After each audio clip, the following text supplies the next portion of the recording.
जब हम पहली बार लगाए तब कहाँ रहे? क्या क्या मेयर साहब आप पहली बार की बात कर रहे हैं?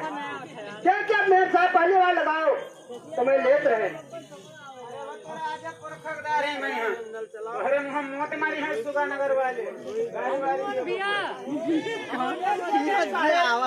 आप जो करें समझ में हो तो पहला तो गाली है लेकिन जिक्र समझ में हो पहले का गाली नहीं है लेकिन आप सुनिए बोलो तमाको ऐसा महीना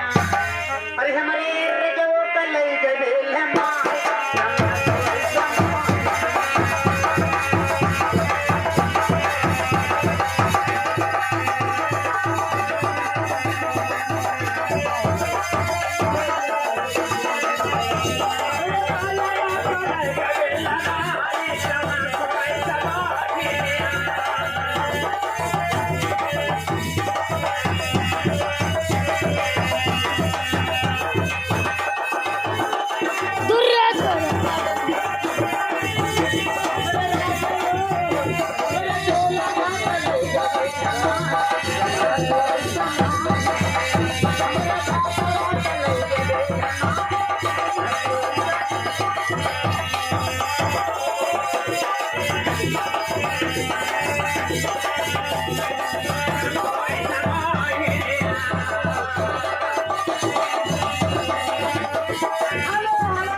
देखो